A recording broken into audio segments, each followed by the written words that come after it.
어머니, 제정신이세요? 당장 병원 가셔야죠. 아들 최민호의 목소리가 백화점 입구에 울렸습니다. 오전 10시 명품 백화점 정문의 회전문은 쉴 새 없이 돌아가고 있었습니다. 출근길 사람들, 쇼핑 나온 부인들, 관광객들이 분주하게 드나들었습니다. 그 바쁜 입구 한가운데 78배 박정숙 여사가 홀로 서 있었습니다. 정숙은 짙은 보라색 코트를 입고 있었습니다. 20년도 더 된 낡은 코트였지만 깨끗하게 다려져 있었습니다. 목에는 얇은 스카프가 둘러져 있었습니다. 손에는 흰 봉투 하나를 꽉 쥐고 있었습니다. 바로 오늘 아침 며느리 김지혜가 식탁 위에서 발견했던 그 유서였습니다. 지혜는 그 유서를 발견하고 소스라치게 놀라 즉시 경찰에 신고했습니다. 유서에는 단 2줄만 쓰여 있었습니다. 그래, 나 없이 살아보라. 내 몫을 챙겨 살아라. 그 짧은 문장 속에는 지난 3년 동안 아들 내외에게 치매 할머니 취급을 받으며 겪었던 모든 모멸감이 담겨 있었습니다. 정상적인 말을 해도 어머니 또 헷갈리시네요 라며 무시당했던 순간들. 자신의 돈으로 물건을 사겠다고 하면 어머니 지금 카드 어디 있는지도 모르시잖아요 라며 가로막던 순간들. 그 모든 체념과 분노가 그 2줄에 응축되어 있었습니다. 민호는 출근길이었습니다. 회사 주차장에 막 도착했을 때 지혜에게서 전화가 왔습니다. 여보, 큰일 났어요. 어머니가 유서 남기고 집 나가셨어요. 민호는 차를 급히 돌렸습니다. GPS에 어머니 핸드폰 위치를 검색했습니다. 신호는 강남 백화점 앞에서 멈춰 있었습니다. 민호가 백화점에 도착했을 때 멀리서 어머니의 뒷모습이 보였습니다. 보라색 코트, 그 낡은 코트를 어머니는 명절 때마다 입었습니다. 민호는 황급히 달려갔습니다. 손에 든 휴대폰으로는 계속 지혜에게 전화를 걸었습니다. 어머니 찾았어. 백화점 앞이야. 어머, 다행이다. 제가 지금 갈게요. 민호는 백화점 입구에 섰습니다. 어머니에게 다가가지 않았습니다. 대신 5미터 거리에서 어머니를 지켜봤습니다. 주변 사람들의 시선이 신경 쓰였습니다. 저 노인 왜 저러지? 하는 시선들. 혹시 치매 환자? 하는 수군거림들. 민호는 얼굴이 화끈거렸습니다. 민호는 전화로 속삭였습니다. 지혜 씨, 빨리 와. 여기 사람 많아. 어머니가 여기서 뭐라도 하시면 큰일 나. 걱정이 아니었습니다. 체면이었습니다. 사회적 불편함이었습니다. 우리 어머니가 백화점 앞에서 소동을 일으키면 어떡하지? 그런 두려움이었습니다. 정숙은 아들을 봤습니다. 5미터 거리에서 전화기만 붙들고 자신을 쳐다보는 아들. 다가오지 않는 아들. 그 거리가 정숙의 가슴을 찔렀습니다. 아들아, 나는 내 엄마야. 왜 이렇게 멀리 서 있니? 하지만 알고 있었습니다. 아들 눈에 자신은 더 이상 엄마가 아니었습니다. 관리해야 할 환자였습니다. 창피를 당하지 않게 조심해야 할 짐이었습니다. 15분 후 지혜가 도착했습니다. 택시에서 내린 지혜는 명품 핸드백을 가슴에 꽉 안고 있었습니다. 하이힐을 신고 뛰어왔는지 숨을 헐떡였습니다. 머리는 살롱에서 막 손질한 듯 완벽했고 화장도 흐트러짐 없이 정갈했습니다. 어머니, 지혜가 정숙에게 달려왔습니다. 정숙의 팔을 잡았습니다. 힘주어 잡았습니다. 어머니, 이러시면 안 되죠. 우리가 얼마나 놀랐는지 아세요? 목소리에는 떨림이 있었습니다. 하지만 진짜 걱정이 아니었습니다. 간절함이 아니었습니다. 오히려 짜증과 당황이 섞여 있었습니다. 이 난감한 상황을 빨리 수습해야 한다는 조급함이었습니다. 어제 제가 말을 좀 심하게 했죠. 죄송했어요. 일단 집으로 가시죠. 네. 여기서 이러시면 사람들이 다 보잖아요. 마지막 문장이 본심이었습니다. 사람들이 본다. 그것이 지혜의 진짜 걱정이었습니다. 정숙은 지혜의 손을 뿌리쳤습니다. 세게. 지혜가 비틀거렸습니다. 주변 사람들이 쳐다봤습니다. 정숙은 말했습니다. 천천히. 또박또박. 나한테는 아직 내가 누군지 결정할 힘이 있어. 목소리가 떨렸습니다. 하지만 단호했습니다. 민호가 다가왔습니다. 어머니, 진정하세요. 우리 집에 가서 얘기해요. 진정? 정숙은 아들을 똑바로 봤습니다. 진정하라고? 너희가 3년 동안 나한테 한 짓을 생각하면 내가 어떻게 진정을 해? 주변이 조용해졌습니다. 회전문을 지나던 사람들이 멈춰 섰습니다. 어머니, 여기서 이러시면 창피하지? 사람들이 보니까? 정숙은 웃었습니다. 쓰라린 웃음. 너희는 집에서 나한테 하는 말들은 창피하지 않니? 어머니, 또 헷갈리시네요. 어머니, 이것도 못하세요? 그런 말들은? 민호와 지혜는 말문이 막혔습니다. 정숙은 손에 쥔 봉투를 들어 올렸습니다. 이거 유서라고 했지? 맞아. 유서야. 근데 죽으려고 쓴 게 아니야. 네. 너희한테 죽은 척 하려고 쓴 거야. 너희가 얼마나 나를 필요로 하는지 알아보려고. 정숙은 봉투를 찢었습니다. 하얀 종이 조각들이 바람에 날렸습니다. 근데 알았어. 너희는 나를 필요로 하지 않아. 그냥 내 돈만 필요하지. 어머니. 됐어. 나 이제 안 돌아가. 정숙은 돌아섰습니다. 회전문을 향해 걸었습니다. 민호가 팔을 잡았습니다. 어머니, 어디 가시려고요? 손 놔. 어머니, 지금 정신이. 정신? 정숙은 아들의 손을 뿌리쳤습니다. 내 정신은 너희보다 멀쩡해. 내가 치매가 아니라는 거 너희도 알잖아. 그냥 나이 들었을 뿐이야. 깜빡거리고 느려지고 그게 다야. 어머니. 근데 너희는 그걸 핑계로 나를 바보 취급했어. 나를 애 취급했어. 나를 사람 취급 안 했어. 정숙의 목소리가 갈라졌습니다. 눈물이 났습니다. 나는 너희 엄마야. 너를 낳은 사람이야. 너를 키운 사람이야. 근데 이제 와서 나한테 이러면 안 돼. 주변 사람들이 수군거렸습니다. 저 할머니 불쌍하다. 요즘 노인 학대 많다더니. 민호의 얼굴이 빨개졌습니다. 지혜는 고개를 숙였습니다. 정숙은 마지막으로 말했습니다. 나 이제 내 인생 살 거야. 너희 없이. 그리고 돌아섰습니다. 회전문을 통과했습니다. 백화점 안으로 들어갔습니다. 민호와 지혜는 그 자리에 멈춰 섰습니다. 따라갈 수 없었습니다. 주변 사람들의 시선이 따가웠습니다. 정숙은 백화점 안으로 걸어갔습니다. 1층 명품관, 샤넬, 에르메스, 루이비통, 화려한 쇼윈도우들이 줄지어 있었습니다. 정숙은 멈추지 않았습니다. 에스컬레이터를 탔습니다. 2층으로 올라갔습니다. 뒤를 돌아보지 않았습니다. 정숙이 걸음을 옮길 때마다 주변 사람들의 시선이 그 낡은 보라색 코트에 꽂혔습니다. 백화점 1층 명품관.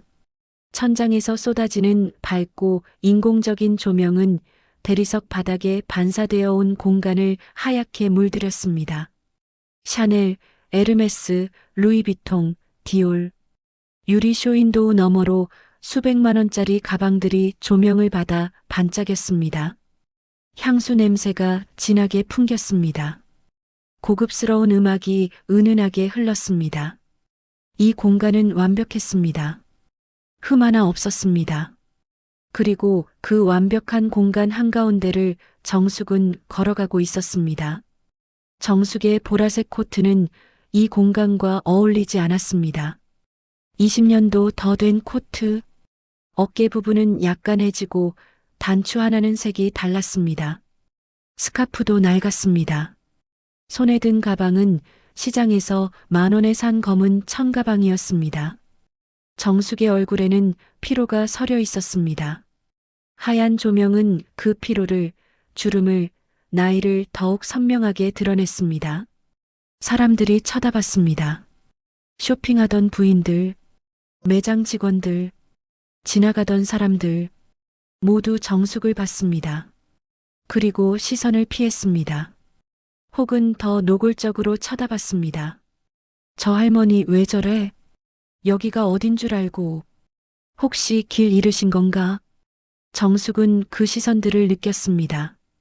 피부에 와닿는 시선들, 무시와 경계가 섞인 시선들. 하지만 멈추지 않았습니다. 계속 걸었습니다. 정숙의 뒤를 따라 지혜가 들어왔습니다. 지혜는 10m 거리를 두고 걸었습니다.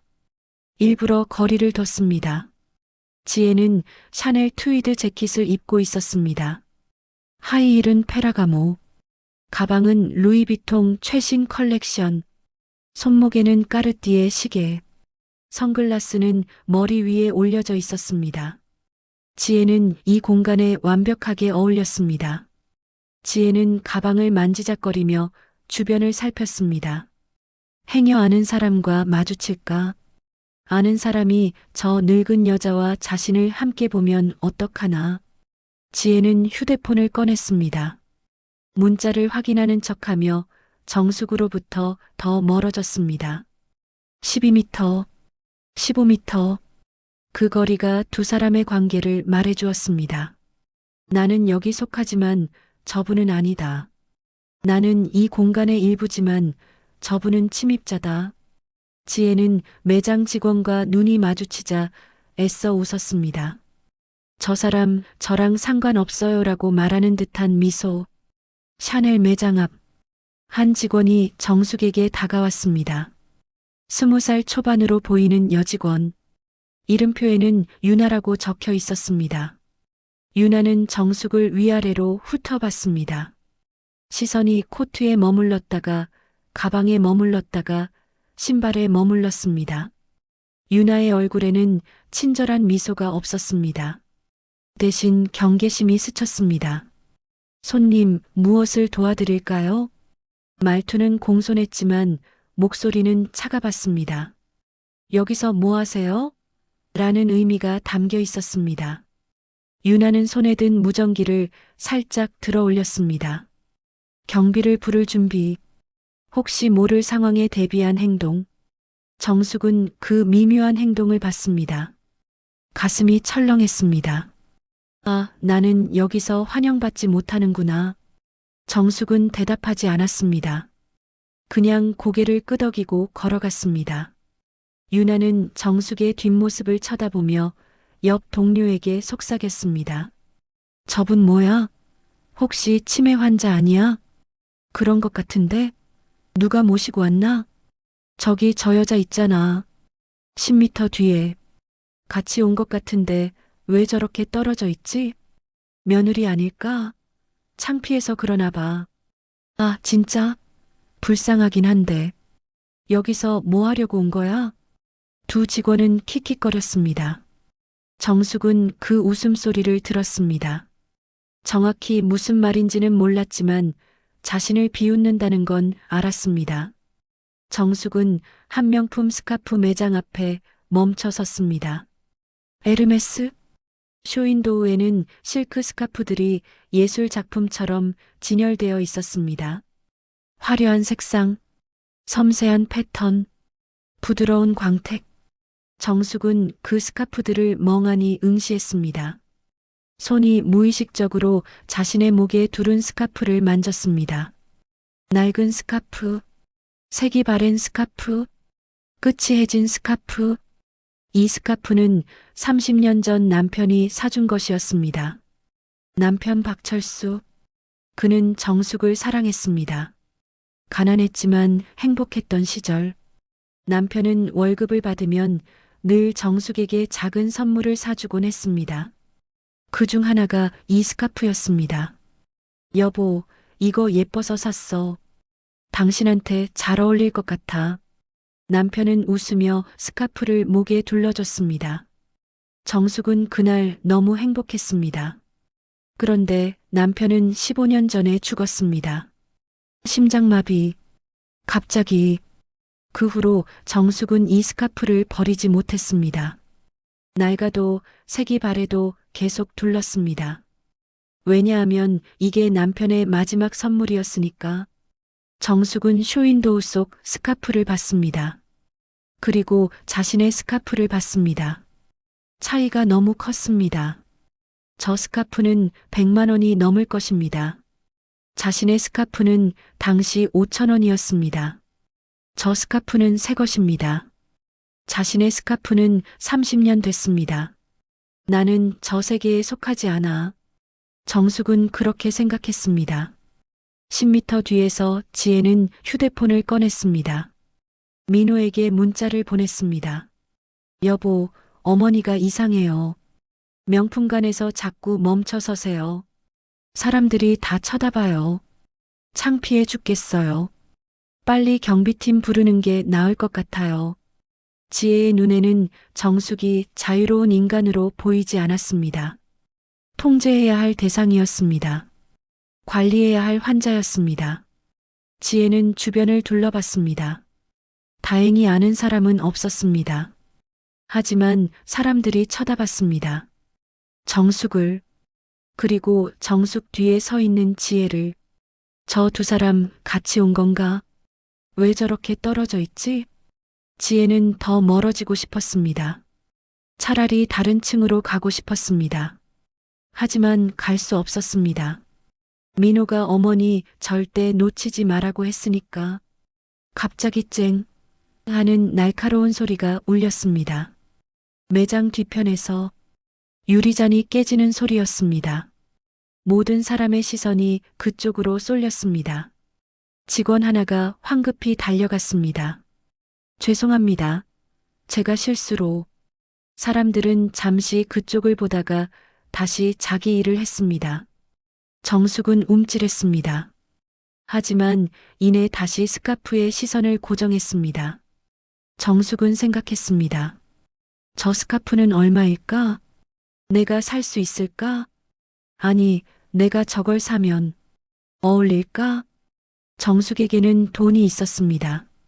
남편이 남긴 유산, 예금, 부동산, 합치면 20억 정도 됐습니다. 하지만 정숙은 그 돈을 자유롭게 쓸 수 없었습니다. 왜냐하면 아들 민호가 통장을 관리하고 있었으니까. 3년 전 정숙이 75이 되던 해, 민호는 말했습니다. 어머니, 이제 통장 제가 관리할게요. 어머니 요즘 자꾸 깜빡하시잖아요. 돈 관리 잘못하시면 큰일 나요. 정숙은 거부했습니다. 아니야, 나 아직 정신 멀쩡해. 어머니, 지난주에 은행 가셨다가 비밀번호 까먹으셨잖아요. 그건, 그리고 작년에 보이스피싱 당할 뻔하셨잖아요. 제가 막지 않았으면 3천만 원 날릴 뻔했어요. 그건 내가 실수한 거야. 어머니, 실수가 점점 잦아지세요. 통장은 제가 맡을게요. 어머니 필요한 거 있으면 말씀하세요. 제가 다 드릴게요. 결국 정숙은 통장을 넘겼습니다. 그 후로 정숙은 자유롭게 돈을 쓸 수 없었습니다. 생활비는 한 달에 50만 원. 민호가 현금으로 줬습니다. 어머니, 이것만 쓰세요. 더 필요하시면 말씀하시고요. 정숙은 50만 원으로 한 달을 살았습니다. 식비, 교통비, 병원비. 빠듯했습니다. 더 달라고 하면 민호는 물었습니다. 어머니, 50만 원을 어디에 다 쓰셨어요? 영수증 보여주세요. 영수증, 검사, 통제. 정숙은 자신이 어린아이가 된 기분이었습니다. 정숙은 조용히 손을 들었습니다. 쇼윈도우 너머의 스카프를 손가락 끝으로 가리켰습니다. 이거 제가 만져봐도 될까요? 목소리가 낯설게 작았습니다. 떨렸습니다. 매장 직원이 다가왔습니다. 30대 초반으로 보이는 여성. 이름표에는 김수진 매니저라고 적혀 있었습니다. 수진은 정숙을 봤습니다. 위아래로 훑어봤습니다. 그리고 미소 지었습니다. 하지만 그 미소는 차가봤습니다. 프로페셔널한 미소, 진심 없는 미소. 손님, 이 스카프는 에르메스 2024 봄 컬렉션입니다. 가격이 상당히 높은 편이세요. 당신한테는 안 어울려요라는 의미였습니다. 얼마인데요? 정숙이 물었습니다. 150만 원입니다. 150만 원. 정숙은 중얼거렸습니다. 생활비 3개월 치였습니다. 수지는 정숙의 표정을 읽었습니다. 비싸다는 표정, 못 사겠다는 표정. 수지는 더 이상 말하지 않았습니다. 그냥 기다렸습니다. 정숙이 괜찮아요라고 말하고 가기를. 하지만 정숙은 말했습니다. 만져봐도 될까요? 수지는 잠시 망설였습니다. 정숙의 손을 봤습니다. 거친 손, 주름진 손, 반지도 없는 손. 저 손으로 150만 원짜리 스카프를 만지면 더러워지지 않을까? 수지는 그런 생각을 했습니다. 물론 겉으로는 드러내지 않았습니다. 잠시만요. 수지는 쇼윈도우로 가서 스카프를 꺼냈습니다. 조심스럽게 마치 보물을 다루듯 스카프를 정숙 앞에 펼쳤습니다. 하지만 정숙에게 주지는 않았습니다. 그냥 공중에 들고 보여줬습니다. 이렇게 생겼습니다. 100% 실크고요. 패턴은 클래식 디자인입니다. 만져봐도 되냐고요. 정숙이 다시 말했습니다. 조금 더 단호하게. 수지는 어쩔 수 없다는 표정으로 스카프를 정숙에게 건넸습니다. 정숙은 스카프를 받았습니다. 부드러웠습니다. 비단처럼 만지는 것만으로도 기분이 좋아졌습니다. 정숙은 스카프를 목에 둘러봤습니다. 거울을 봤습니다. 거울 속에는 낡은 보라색 코트를 입은 노인이 화려한 스카프를 두르고 있었습니다. 어울리지 않았습니다. 마치 누더기에 보석을 단 것 같았습니다. 정숙은 웃었습니다. 쓸쓸하게. 역시 나한테는 안 어울려. 스카프를 벗었습니다. 수진에게 돌려줬습니다. 괜찮아요. 네, 감사합니다. 수진은 스카프를 받아들고 재빨리 쇼윈도우로 돌아갔습니다. 마치 더러워진 물건을 치우듯. 정숙은 그 모습을 봤습니다. 가슴이 아팠습니다. 정숙은 돌아섰습니다. 지혜가 10m 뒤에 서 있었습니다. 휴대폰만 보고 있었습니다. 정숙은 지혜에게 걸어갔습니다. 지혜는 고개를 들었습니다. 어머니, 이제 가실 거예요? 아니, 네. 그럼 뭐 하시려고요? 정숙은 대답하지 않았습니다. 그냥 걸었습니다. 에스컬레이터를 향해 2층으로 올라갔습니다. 지혜는 당황해서 뒤따라왔습니다. 어머니, 어디 가세요? 정숙은 대답하지 않았습니다. 계속 걸었습니다. 2층 여성복 매장. 정숙은 한 코트 매장 앞에 멈춰 섰습니다. 막스마라. 쇼윈도우에는 아름다운 코트들이 걸려 있었습니다. 캐시미어, 울, 부드러운 색상. 정숙은 그 코트들을 봤습니다. 그리고 자신의 보라색 코트를 봤습니다. 나도 저런 코트를 입고 싶다. 30년 동안 한 번도 생각해보지 못한 욕망이었습니다. 정숙은 매장 안으로 들어갔습니다. 직원이 다가왔습니다. 어서 오세요, 손님. 정숙은 말했습니다. 떨리는 목소리로. 저 코트 좀 보고 싶은데요. 직원은 정숙을 봤습니다. 그리고 미소 지었습니다. 진짜 미소였습니다. 네, 어떤 스타일을 찾으세요? 정숙은 매장 직원에게 말했습니다. 가장 비싼 스카프 보여주세요. 직원 유나는 잠시 멈칫했습니다. 정숙을 다시 한번 위아래로 훑어봤습니다. 낡은 코트, 해진 스카프, 싸구려 가방. 이 할머니가 가장 비싼 걸 산다고? 유나는 속으로 비웃었습니다. 하지만 겉으로는 프로페셔널한 미소를 유지했습니다. 네, 잠시만 기다려주세요. 유나는 매장 안쪽으로 걸어갔습니다. 옆 동료에게 속삭였습니다. 저 할머니 가장 비싼 거 보여달래. 진짜? 살 것 같아? 아니, 그냥 구경하려는 것 같은데. 에휴, 그냥 보여주고 말자. 어차피 안 살 거잖아. 두 직원은 킥킥거리며 웃었습니다. 유나는 한숨을 쉬며 흰 장갑을 꼈습니다. 유리 진열장을 열고 가장 안쪽에 있는 스카프를 꺼냈습니다. 에르메스 최신 한정판, 실크 트윌, 손으로 그린 패턴, 350만 원. 유나는 스카프를 조심스럽게 들고 정숙 앞으로 왔습니다. 손님, 이 스카프는요? 유나는 가격을 먼저 말하지 않았습니다. 대신 스카프의 디테일을 강조했습니다. 이태리산 최고급 실크로 제작됐고요. 패턴은 에르메스 수석 디자이너가 직접 그린 겁니다. 전 세계 100개 한정이고요. 유나는 계속 말했습니다. 소재, 출처, 희소성. 하지만 가격은 언급하지 않았습니다. 왜냐하면 가격을 말하는 순간 정숙이 너무 비싸요라고 말하고 갈 거라고 생각했으니까요. 유나는 은근히 정숙의 구매 능력이 없음을 암시하고 있었습니다. 정숙은 유나의 태도를 느꼈습니다. 하지만 아랑곳하지 않았습니다. 만져봐도 될까요? 네. 유나는 마지못해 스카프를 정숙에게 건넸습니다. 정숙은 스카프를 받았습니다. 손끝에 닿는 부드러움, 비단보다 더 부드러웠습니다. 정숙은 스카프를 펼쳤습니다. 그리고 자신의 낡은 코트 위에 올려놨습니다. 색의 대비가 강렬했습니다.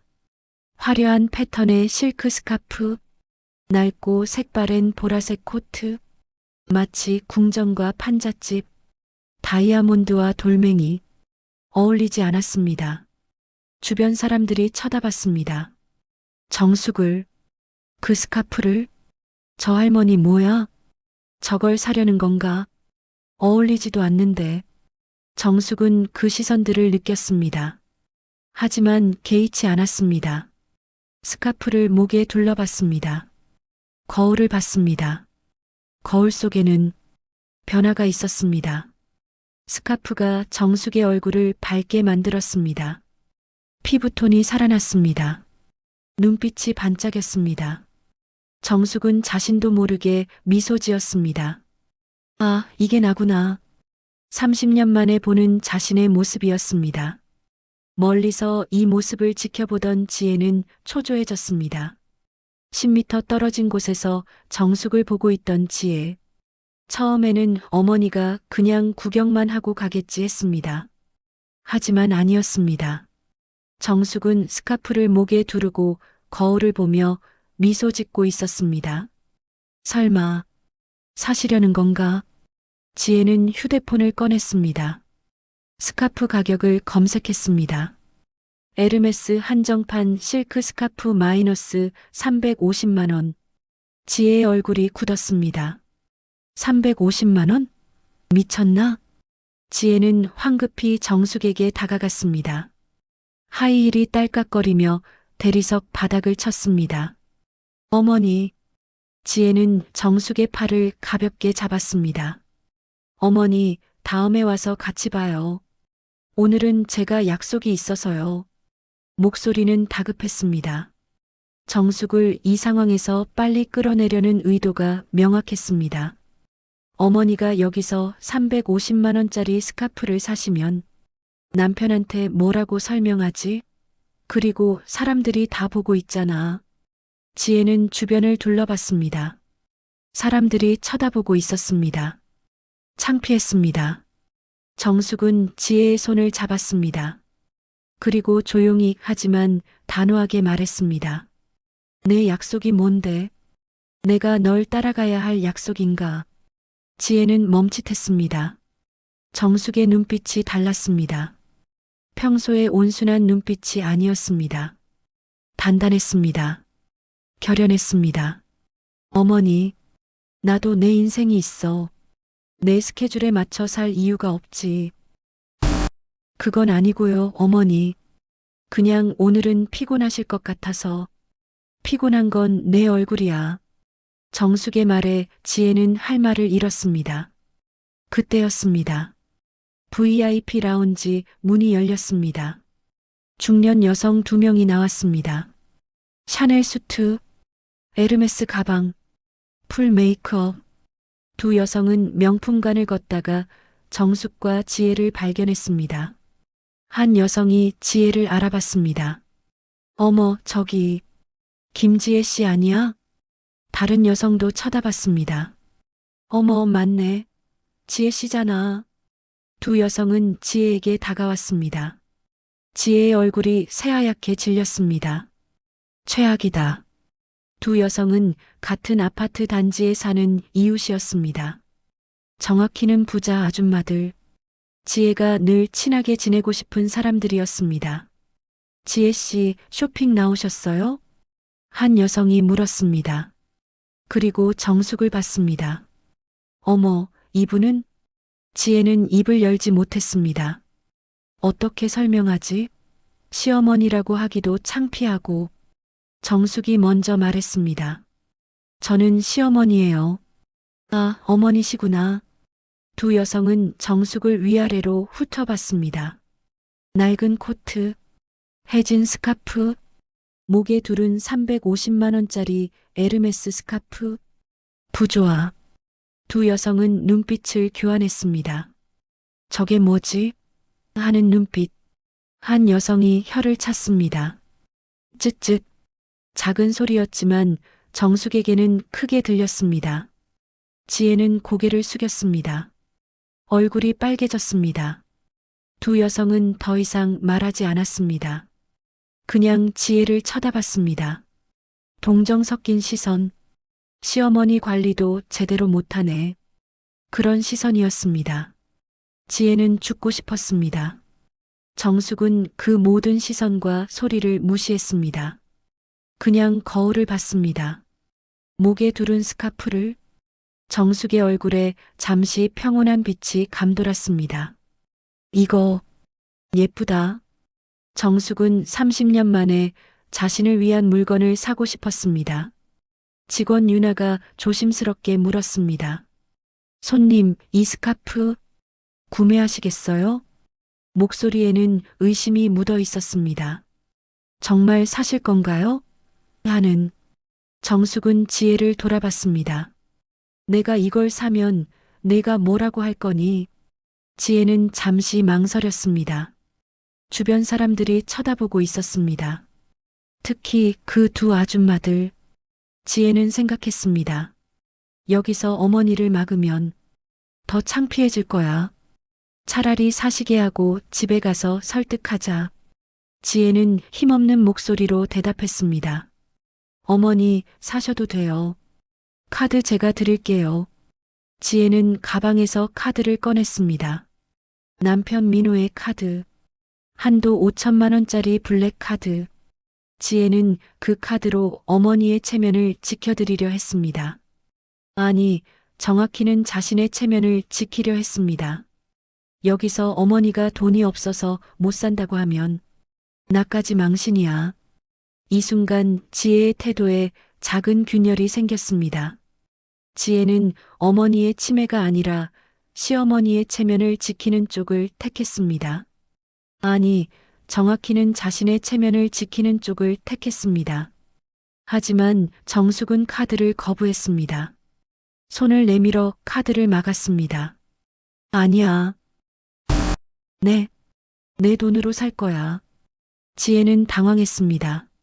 어머니, 돈이 어디 있으세요? 통장은 집에 있잖아요. 있어. 정숙은 낡은 핸드백을 열었습니다. 핸드백 안에는 잡동사니가 가득했습니다. 휴지, 사탕, 영수증, 안경집. 정숙은 그 안에서 뭔가를 꺼냈습니다. 너덜너덜한 통장, 갈색으로 변색된 통장, 모서리가 해진 통장. 정숙은 그 통장을 직원에게 내밀었습니다. 이걸로 살게요. 유나는 당황한 표정을 감추지 못했습니다. 통장? 요즘 누가 통장을 들고 다녀? 유나는 통장을 받았습니다. 조심스럽게 통장 표지를 봤습니다. 신한은행. 오래된 통장이었습니다. 아마 20년은 된 듯 했습니다. 유나는 통장을 펼쳤습니다. 그리고 잔액을 봤습니다. 유나의 눈이 커졌습니다. 이게 잔액 12억 3천만 원. 유나는 다시 봤습니다. 혹시 잘못 본 건가 싶어서. 하지만 맞았습니다. 12억 3천만 원. 유나는 정숙을 다시 봤습니다. 낡은 코트, 해진 스카프, 싸구려 가방, 그리고 2억 3천만 원. 이 할머니가 이런 돈을 가지고 계셨어? 유나 옆에 있던 동료도 통장을 봤습니다. 그리고 놀라서 입을 벌렸습니다. 지혜도 통장을 봤습니다. 지혜는 충격을 받았습니다. 12억? 어머니한테 이런 돈이? 지혜는 몰랐습니다. 시어머니에게 숨겨둔 돈이 있다는 것을. 민호도 몰랐습니다. 아들조차 몰랐습니다. 정숙은 이 통장을 30년 동안 숨겨왔습니다. 남편이 죽고 나서 받은 보험금이었습니다. 5천만 원. 그걸 모아서 불려서 30년 만에 2억이 된 것이었습니다. 정숙은 이 돈을 아무에게도 말하지 않았습니다. 왜냐하면 이게 자신의 마지막 자유였으니까. 아들에게 빼앗긴 통장들, 관리당하는 돈들, 50만 원 생활비. 하지만 이 통장만큼은 아무도 몰랐습니다. 정숙은 이 돈으로 자유를 샀습니다. 정숙은 미소 지었습니다. 직원을 보며 물었습니다. 이거면 살 수 있을까요? 목소리에는 긴장이 쌓여 있었습니다. 30년 만에 자신을 위해 돈을 쓰는 순간이었으니까. 유나는 정신을 차렸습니다. 아, 네. 물론이죠. 태도가 180도 바뀌었습니다. 고객님, 잠시만 기다려주세요. 제가 바로 처리해 드릴게요. 유나는 통장을 들고 계산대로 뛰어갔습니다. 옆 동료에게 속삭였습니다. 야, 저 할머니 완전 부자야. 통장에 12억 있어. 진짜? 헐. 우리가 완전 무시했잖아. 어떡해. 빨리 잘해드려. 두 직원은 갑자기 친절해졌습니다. 유나는 은행 앱을 열어 계좌이체를 준비했습니다. 고객님, 계좌이체로 하시겠어요? 아니면 카드로 하시겠어요? 계좌이체요. 네. 잠시만요. 처리가 됐습니다. 350만 원. 삐하는 소리와 함께 결제 완료. 유나는 영수증을 출력해서 정숙에게 건넸습니다. 고객님, 감사합니다. 포장해 드릴게요. 유나는 스카프를 고급 상자에 담았습니다. 리본도 달았습니다. 쇼핑백에 넣어줬습니다. 고객님, 또 오세요. 태도가 완전히 달라졌습니다. 정숙은 쇼핑백을 받았습니다. 무거웠습니다. 하지만 기분 좋은 무게였습니다. 내가 산 거야. 내 돈으로. 정숙은 웃었습니다.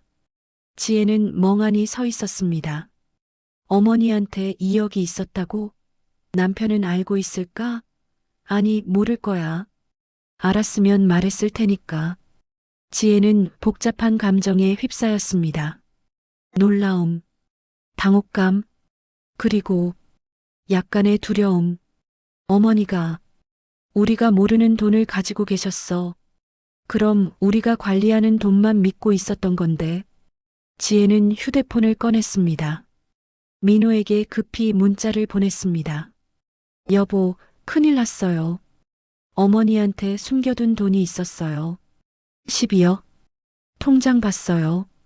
지금 350만 원짜리 스카프 사셨어요. 1분 후 민호에게서 전화가 왔습니다. 뭐, 12억? 어머니한테? 네, 저도 지금 봤어요. 낡은 통장인데 잔액이 12억 넘어요. 내가 관리하는 통장 말고 다른 게 있었다고? 네. 전화 너머로 민호의 한숨이 들렸습니다. 알았어. 일단 어머니 집으로 모셔와. 내가 퇴근하고 얘기할게. 네. 전화가 끊어졌습니다. 지혜는 정숙을 봤습니다. 정숙은 쇼핑백을 들고 환하게 웃고 있었습니다. 30년 만에 보는 정숙의 미소였습니다. 지혜는 그 미소가 무서웠습니다. 어머니가 변하고 있어? 정숙은 돌아섰습니다. 매장을 나섰습니다. 지혜가 뒤따라왔습니다. 어머니, 이제 집에 가시죠. 아니. 네. 아직 할 일이 남았어. 정숙은 에스컬레이터를 탔습니다. 3층으로 올라갔습니다. 지혜는 당황해서 따라갔습니다. 어머니, 어디 가세요? 정숙은 대답하지 않았습니다. 3층 여성복 코너. 정숙은 막스마라 매장 앞에 멈춰 섰습니다. 쇼윈도우에는 아름다운 코트들이 걸려 있었습니다. 정숙은 그 코트들을 보며 생각했습니다. 이제 나도 저런 걸 입어볼까? 정숙은 매장 안으로 들어갔습니다. 긴장이 축적되고 있었습니다. 곧 폭발할 것 같은 긴장. 직원 유나는 정숙이 내민 통장을 들고 잠시 멈칫했습니다. 손이 떨렸습니다. 통장의 잔고 12억 3천만 원. 그 숫자가 유나의 예상과 너무 달랐기 때문입니다. 유나는 다시 정숙을 봤습니다. 낡은 보라색 코트, 색바랜 스카프, 해진 가방, 그리고 12억 3천만 원. 연결되지 않았습니다. 전혀. 이게 진짜야? 유나는 통장을 자세히 들여다봤습니다. 혹시 위조는 아닐까?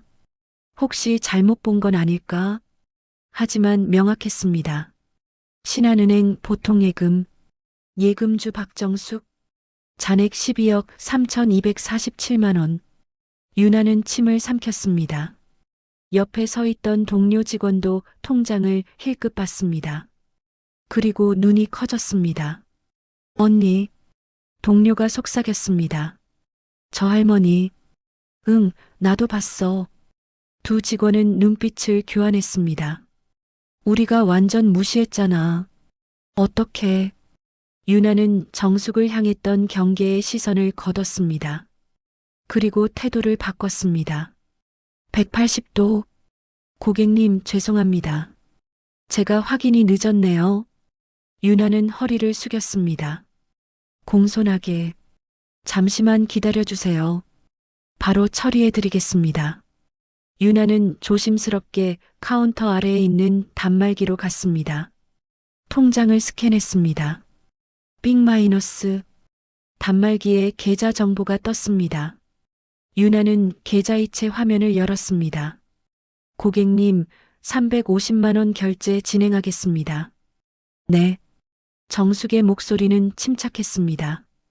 유나는 송금 버튼을 눌렀습니다. 결제 완료.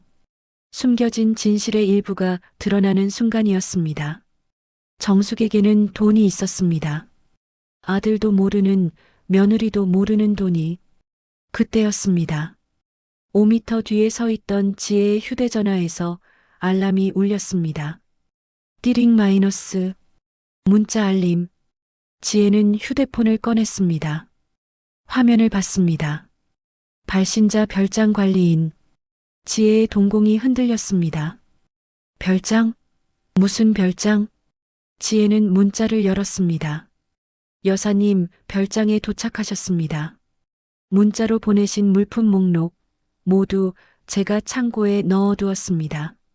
침대 시트도 새 것으로 교체했고 냉장고도 채워놨습니다. 편히 쉬세요.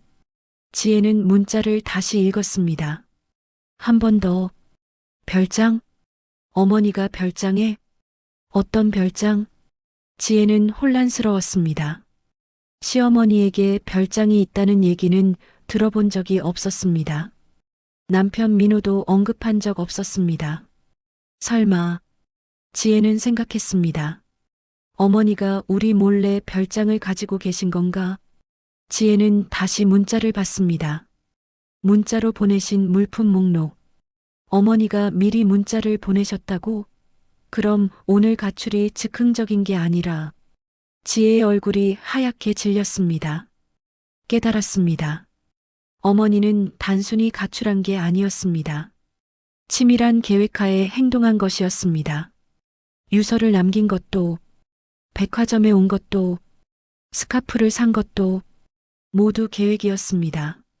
그럼 어머니는 처음부터 우리를 떠날 생각이었던 거야?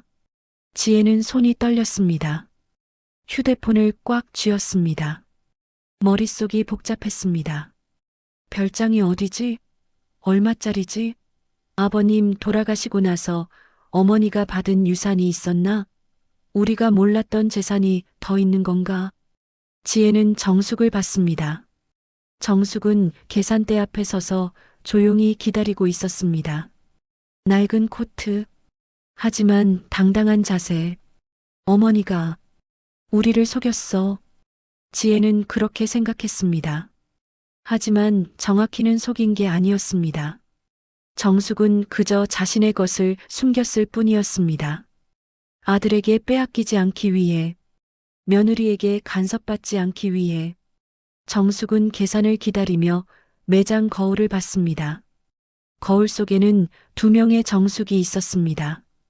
하나는 낡은 코트를 입은 초라한 노인, 다른 하나는 350만 원짜리 에르메스 스카프를 두른 우아한 여성. 대비가 선명했습니다. 정숙은 생각했습니다. 이게 나야. 둘 다 초라하면서도 우아한, 가난하면서도 부유한, 약하면서도 강한. 정숙은 지혜를 봤습니다. 지혜는 휴대폰을 보며 당황하고 있었습니다. 정숙은 그 모습을 놓치지 않았습니다. 별장 관리인한테 문자 왔구나. 정숙은 일부러 관리인에게 지시했습니다. 지혜 휴대폰으로 문자 보내세요. 도착 알림. 왜냐하면 지혜가 알게 하고 싶었으니까. 자신에게 숨겨둔 것들이 있다는 것을, 자신이 치매 환자가 아니라는 것을, 자신이 계획할 수 있는 사람이라는 것을. 유나가 영수증을 건넸습니다. 고객님, 결제 완료됐습니다. 감사합니다. 목소리가 밝았습니다. 아까와는 완전히 달랐습니다. 유나는 스카프를 고급 쇼핑백에 담으려고 했습니다. 하지만 정숙은 손을 내밀어 막았습니다. 아니요. 담지 마세요. 네. 제가 목에 두르고 갈 거예요. 아, 네. 그러세요. 유나는 쇼핑백 대신 작은 보관 파우치만 건넸습니다. 이건 스카프 보관용이에요. 나중에 쓰세요. 감사합니다. 정숙은 파우치를 받았습니다. 그리고 목에 둔 새 스카프를 만졌습니다. 부드러웠습니다. 정숙은 거울을 다시 봤습니다. 낡은 코트 위에 화려한 스카프. 어울리지 않을 것 같았지만 이상하게 어울렸습니다. 왜냐하면 정숙이 자신 있게 두르고 있었으니까. 정숙은 지혜를 향해 걸어갔습니다. 천천히, 당당하게. 지혜는 여전히 휴대폰을 보고 있었습니다. 정숙이 다가오자 지혜는 고개를 들었습니다. 어머니. 지혜의 목소리가 떨렸습니다. 정숙은 지혜를 똑바로 바라봤습니다. 그리고 말했습니다. 낮은 목소리로, 단호하게. 내가 내 삶을 결정할 수 있는 건 아니었어. 그 한 문장, 그 짧은 대사에 그동안 아들 내외가 어머니에게 덧씌웠던 치매 환자라는 모든 오만과 무시가 응축되었습니다. 지혜는 심장이 내려앉는 듯한 충격을 받았습니다. 어머니가 우리를 떠나실 거야. 지혜는 깨달았습니다. 어머니가 자신의 모든 상황을 알고 있었다는 것을, 어머니가 3년 동안 참고 견뎌왔다는 것을, 그리고 이제 이 모든 것이 아들 내외에 대한 응징의 시작이라는 것을. 어머니, 저희가 잘못했어요. 지혜의 목소리가 떨렸습니다. 저희가 어머니를 너무 함부로 대했어요. 죄송해요. 하지만 정숙은 대답하지 않았습니다. 그냥 지혜를 지나쳐 걸어갔습니다. 에스컬레이터를 향해. 지혜는 그 뒷모습을 봤습니다. 낡은 보라색 코트. 하지만 당당한 걸음걸이. 목에는 350만 원짜리 에르메스 스카프가 바람에 살랑거렸습니다. 지혜는 울컥했습니다. 어머니, 정말 가시는 거예요? 정숙은 에스컬레이터에 올랐습니다. 3층으로 올라갔습니다. 지혜는 뒤따라가지 못했습니다. 다리에 힘이 빠졌습니다. 주저앉을 것 같았습니다. 지혜는 휴대폰을 꺼냈습니다. 민호에게 전화를 걸었습니다. 두 번째 벨소리에 민호가 받았습니다. 응, 어머니는? 여보, 큰일 났어요. 뭐? 어머니한테 별장이 있었어요. 뭐? 지금 관리인한테 문자 왔어요. 어머니가 미리 짐을 보내셨대요. 그리고 어머니가 방금 저한테 말씀하셨어요. 내가 내 삶을 결정할 수 있는 건 아니었다고. 전화 너머로 침묵이 흘렀습니다. 긴 침묵. 민호가 말했습니다. 어머니가 우리를 떠나실 생각인 거야? 그런 것 같아요. 별장이 어디야? 모르겠어요. 관리인 번호도 모르는 번호예요. 제발, 어머니 놓치지 마. 내가 지금 간다. 네. 전화가 끊어졌습니다. 지혜는 에스컬레이터를 올려다봤습니다. 정숙은 이미 3층으로 올라가고 있었습니다. 뒷모습만 보였습니다. 작지만 당당한 뒷모습. 지혜는 그 뒷모습을 보며 생각했습니다. 어머니가 이렇게 강한 분이셨어? 그제야 깨달았습니다. 자신들이 무시했던 시어머니, 치매 환자 취급했던 시어머니, 결정권이 없다고 생각했던 시어머니, 그분이 사실은 가장 강한 사람이었다는 것을. 3층. 정숙은 막스마라 매장 앞에 섰습니다. 쇼윈도우에는 코트들이 걸려 있었습니다. 캐시미어 코트, 울 코트, 다양한 색상. 정숙은 그 코트들을 보며 생각했습니다. 이제 나도 새 코트를 살 시간이야. 정숙은 매장 안으로 들어갔습니다. 직원이 다가왔습니다. 어서 오세요, 손님. 정숙은 목에 두른 에르메스 스카프를 만지며 말했습니다. 코트 하나 보려고요. 직원은 정숙의 스카프를 봤습니다. 에르메스? 최신 컬렉션. 그리고 태도가 달라졌습니다. 네. 어떤 스타일을 찾으세요? 제일 따뜻한 거요. 그리고 정숙은 잠시 멈췄습니다. 제일 예쁜 거요. 직원은 미소 지었습니다. 알겠습니다. 이쪽으로 오세요. 정숙은 직원을 따라갔습니다.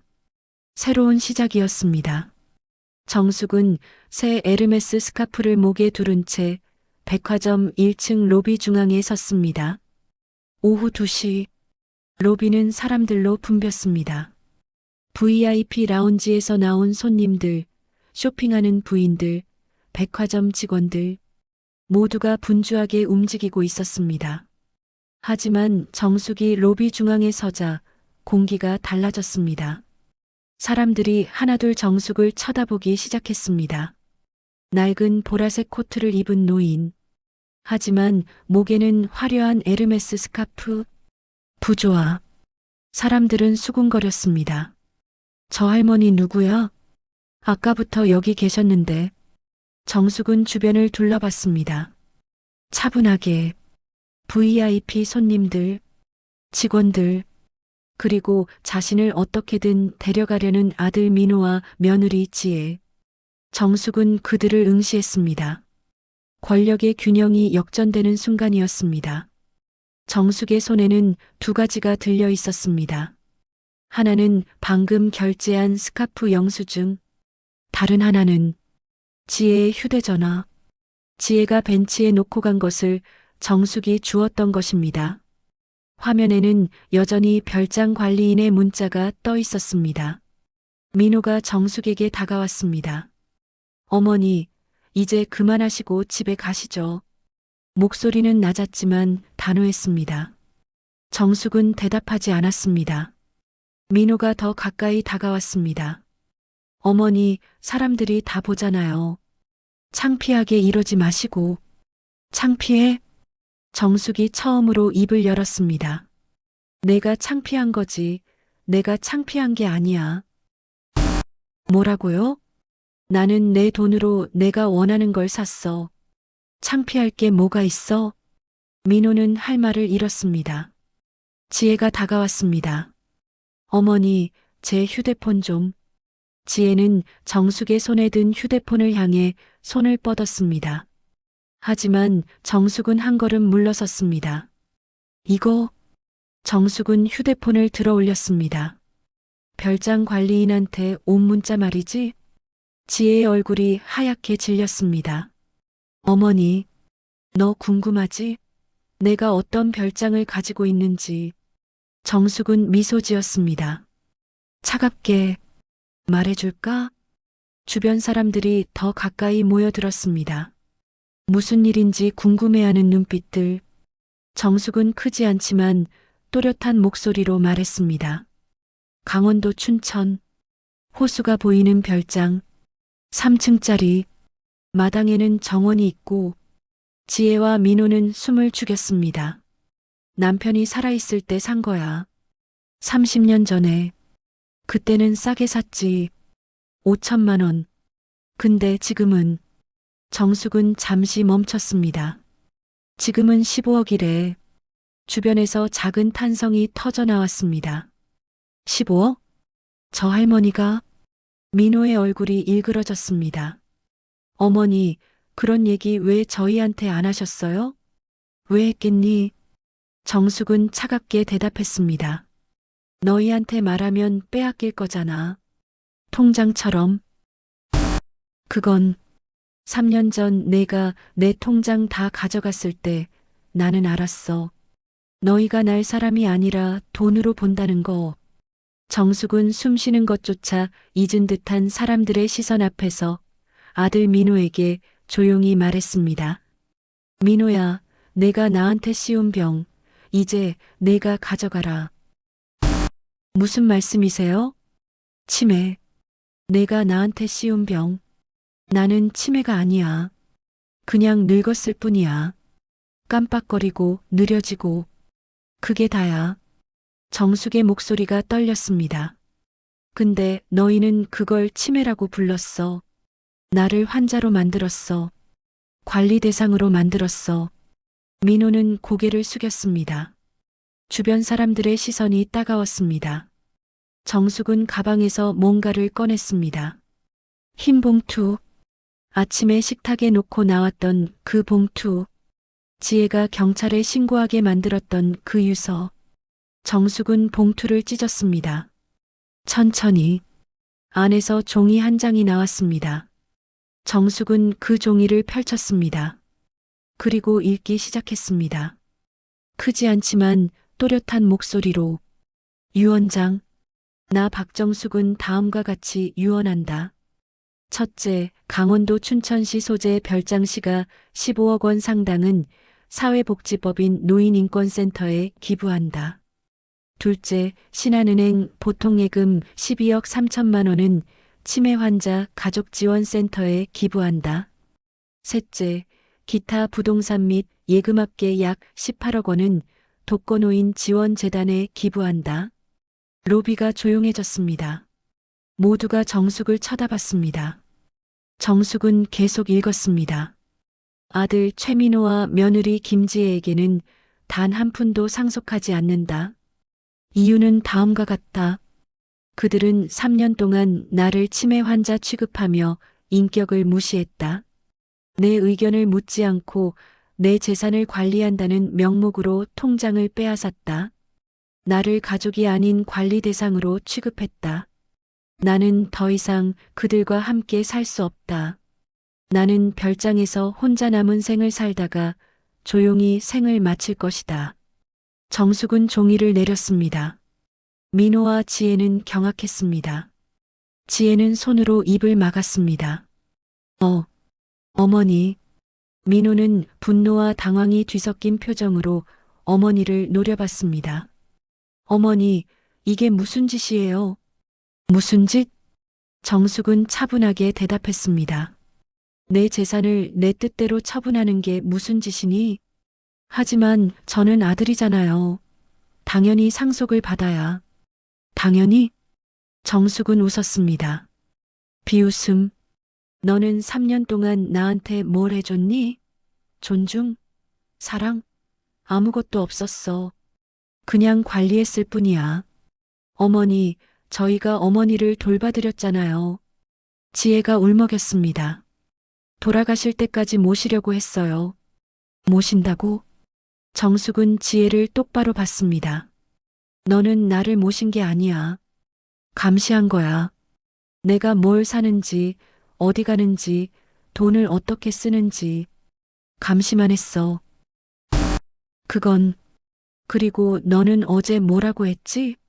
정숙은 한 걸음 다가갔습니다. 어머니 요양원 알아봐야 하나? 그랬잖아. 내가 듣고도 못 들은 척했어. 근데 이제는 참을 수 없어.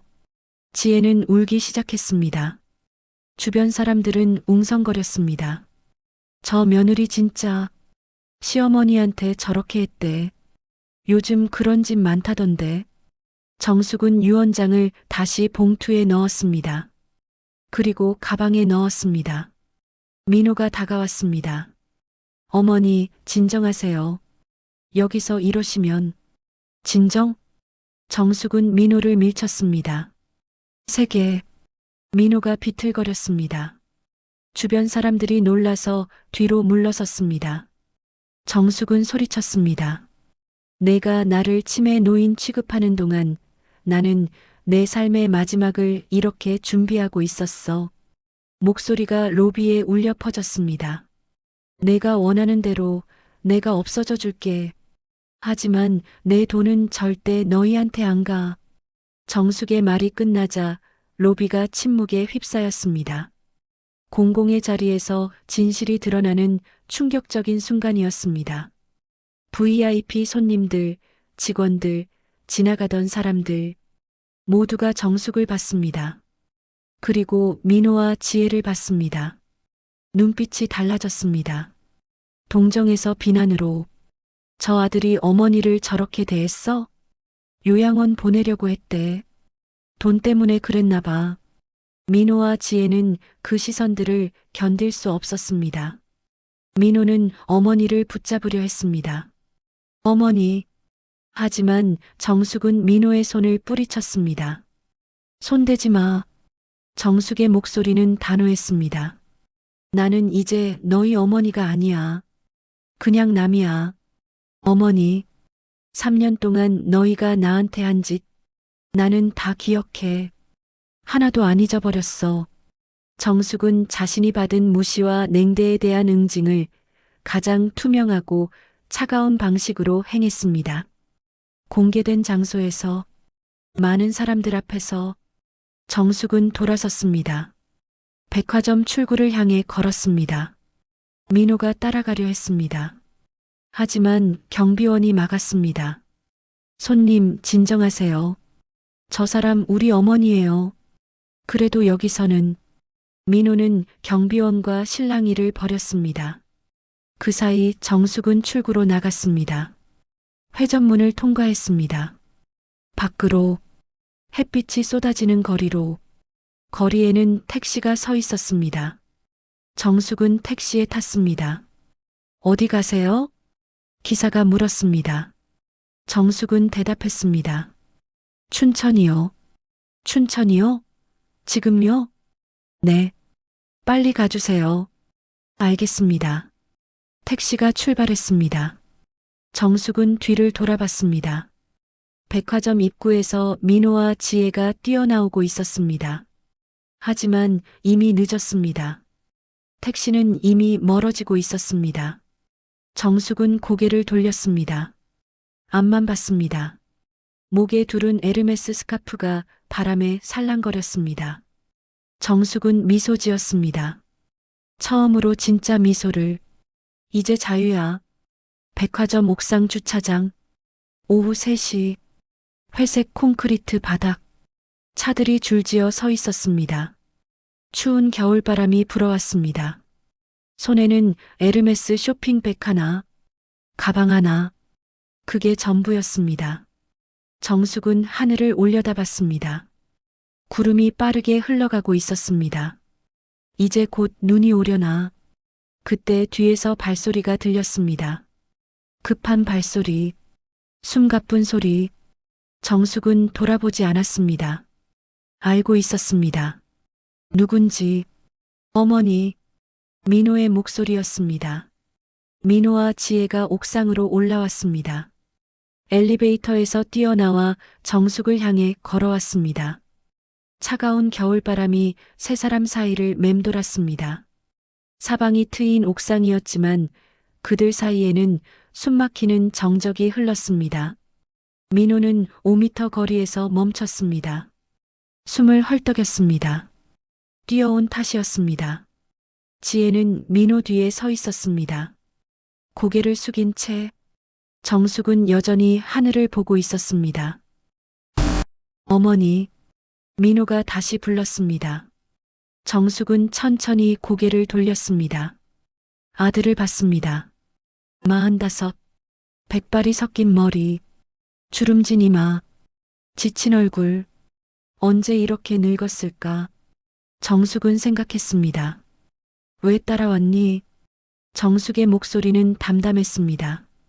어머니, 그냥 가시면 안 돼요. 민호가 한 걸음 다가왔습니다. 저희 얘기 좀 들어주세요. 들을 게 뭐가 있니? 다 들었어. 어머니. 민호가 먼저 입을 열었습니다. 그의 목소리는 이전의 오만함 대신 절망적인 변명으로 가득 차 있었습니다. 어머니, 저희가 그동안 힘들었어요. 힘들었다고? 네. 어머니 건강 염려하느라. 저희도 회사 일 있고 애들 키우느라. 그래서 정숙은 고개를 돌려 아들을 똑바로 바라봤습니다. 정숙의 눈에는 어떤 비난도 없었습니다. 다만 깊은 체념만이 있었습니다. 그래서 나를 치매 환자 취급한 거니? 그래서 내 통장을 빼앗은 거니? 아니, 그게 아니라. 그럼 뭐니? 민호는 말을 잇지 못했습니다. 정숙은 한 걸음 다가갔습니다. 내가 나를 걱정했다니. 거짓말하지 마. 내가 걱정한 건 내가 아니야. 어머니, 내가 걱정한 건 내 돈이야. 내가 그 돈을 어떻게 쓸까? 내가 사기라도 당하면 어떡하나? 그런 걱정이었지.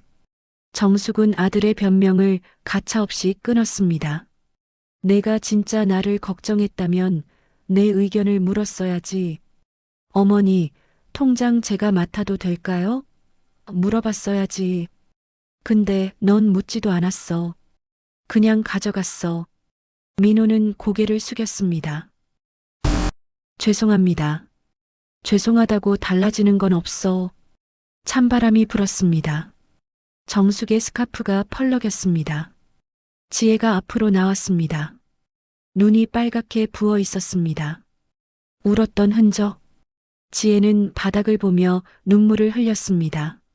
어머니, 정말 죄송해요. 목소리가 떨렸습니다. 어머니를 너무 몰랐어요. 저희가 어머니를 그저. 지혜는 말을 잇지 못했습니다.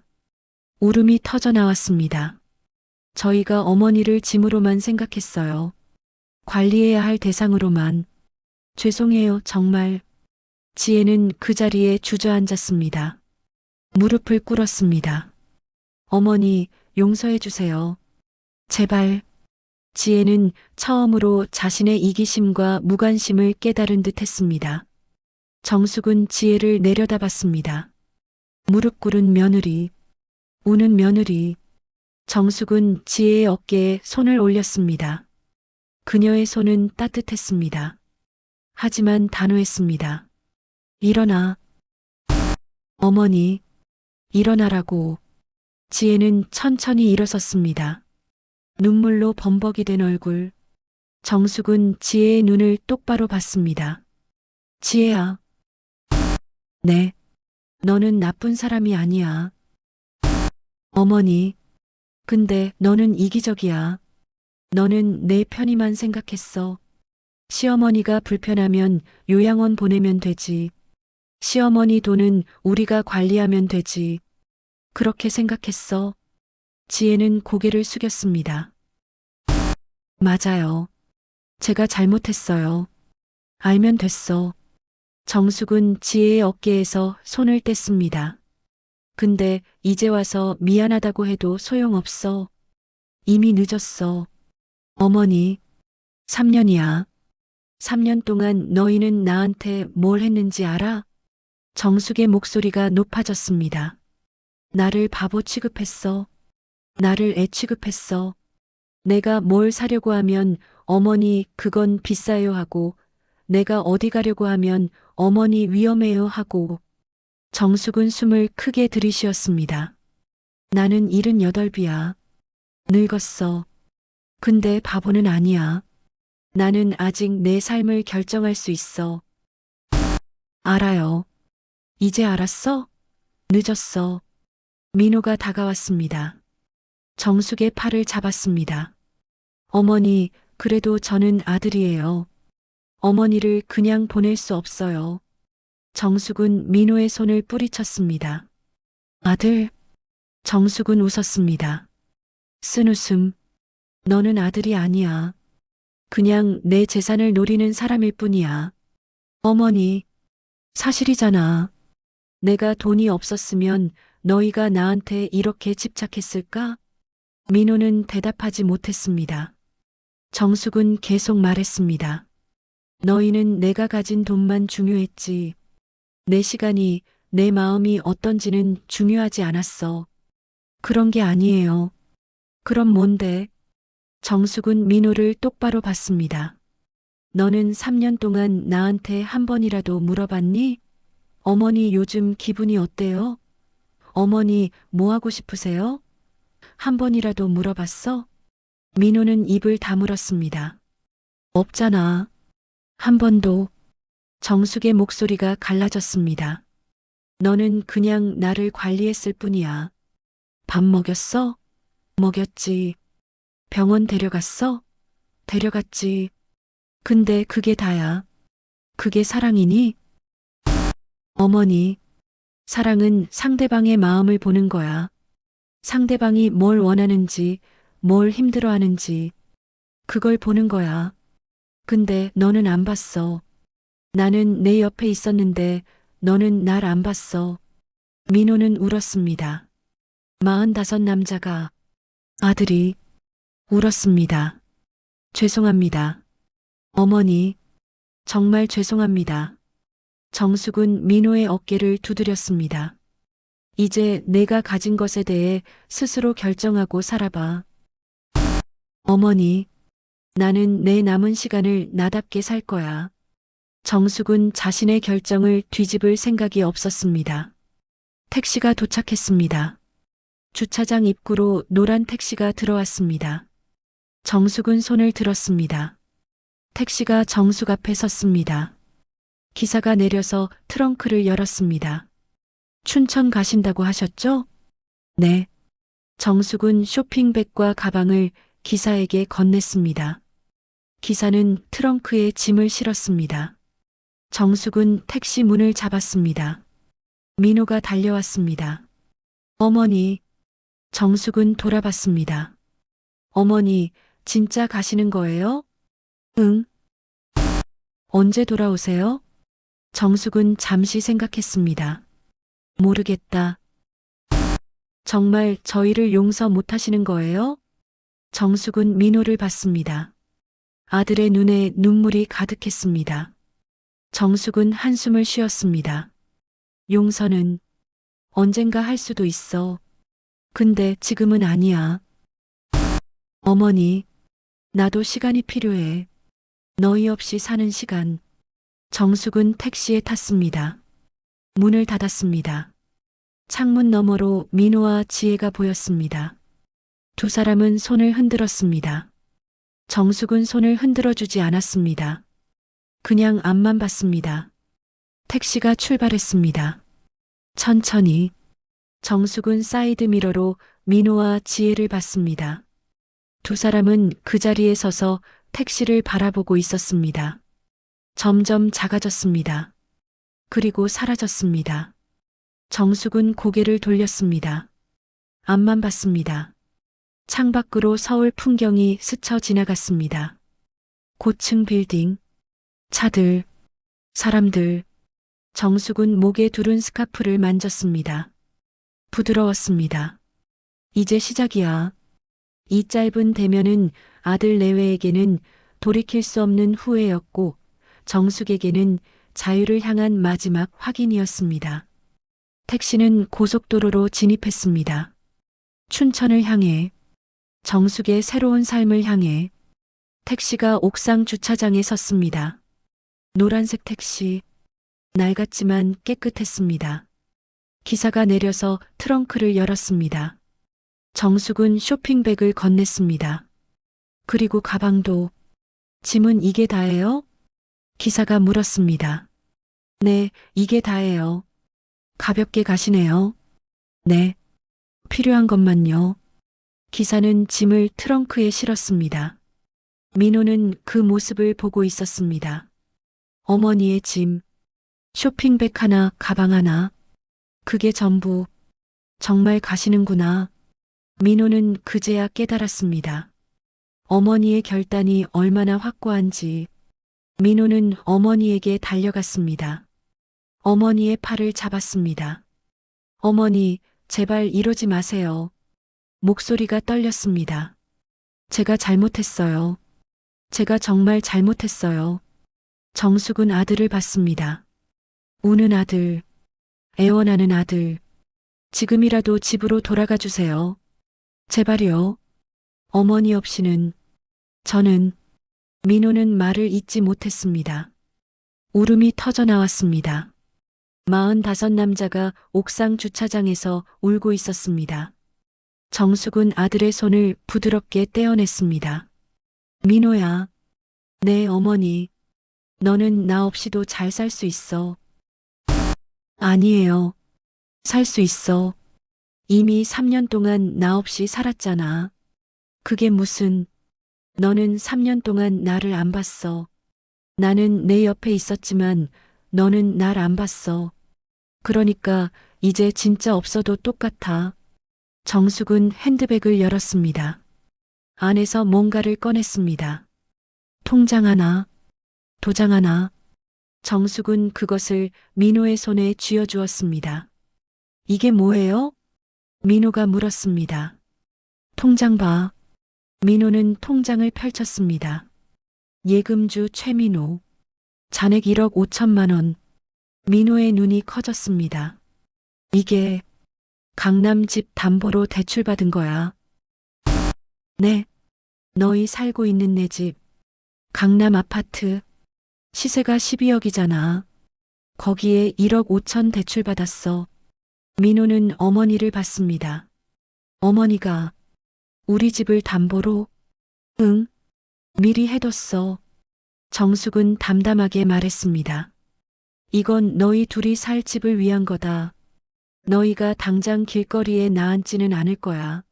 어머니, 이걸로 다시 시작해. 내 힘으로. 정숙은 한 걸음 물러섰습니다. 하지만 나한테 연락하지 마라. 어머니, 너희가 나를 치매 할머니로 만든 죄 스스로의 삶으로 갚아. 그것은 용서도 완전한 복수도 아닌 단절이었습니다. 정숙의 마지막 침묵은 아들 내외에게 가장 큰 벌이었습니다. 민호는 통장을 쥐고 주저앉았습니다. 어머니, 죄송합니다. 정말 정숙은 더 이상 대답하지 않았습니다. 택시로 걸어갔습니다. 택시 문을 열었습니다. 몸을 실었습니다. 창문이 올라가기 시작했습니다. 그 순간 정숙은 며느리 지혜의 눈을 마주쳤습니다. 지혜는 말없이 고개를 숙여 깊이 사과했습니다. 허리를 90도로 굽혔습니다. 정숙은 그 사과를 말없이 받아들이는 대신 그저 고개를 한번 끄덕였습니다. 이제 끝이야. 창문이 완전히 올라갔습니다. 택시가 출발했습니다. 택시가 옥상 주차장의 경사로를 돌아 내려갔습니다. 나선영 경사로. 한 바퀴, 두 바퀴. 서울의 풍경이 점점 멀어졌습니다. 고층 빌딩들, 차들, 사람들. 택시는 고속도로로 진입했습니다. 별장으로 향하는 길. 한적하고 조용했습니다. 정숙은 뒷좌석에 앉아 있었습니다. 목에는 새 에르메스 스카프가 두르고 있었습니다. 정숙은 스카프를 손으로 매만졌습니다.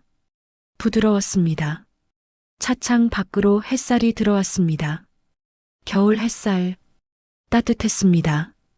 햇살이 스카프를 비쳤습니다. 스카프의 부드러운 빛깔이 더욱 밝게 빛났습니다. 정숙은 창문에 기대어 바깥 풍경을 바라봤습니다.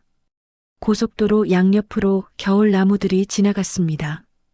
잎이 다 떨어진 나무들, 앙상한 가지들, 드문드문 보이는 겨울 나무들이 쓸쓸했습니다.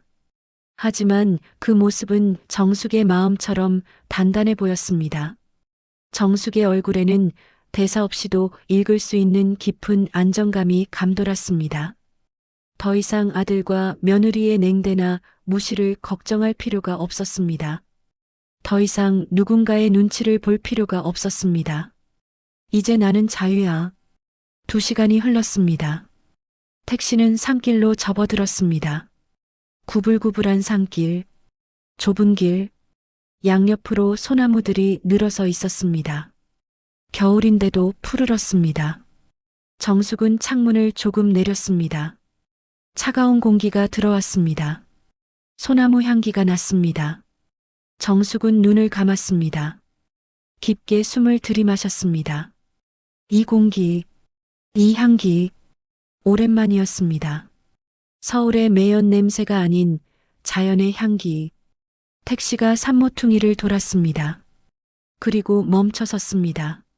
손님 도착했습니다. 기사가 말했습니다. 정숙은 눈을 떴습니다. 창밖을 봤습니다. 언덕 위에 별장이 보였습니다. 3층짜리 하얀 건물, 붉은 지붕, 오래되었지만 관리가 잘 되어 있었습니다. 별장 주변으로 정원이 있었습니다. 겨울이라 꽃은 없었지만 나무들이 잘 정리되어 있었습니다. 그리고 그 너머로 호수가 보였습니다. 넓은 호수, 잔잔한 물결, 노을이 지고 있었습니다. 하늘이 붉었습니다. 주황색, 분홍색, 보라색이 섞여 있었습니다.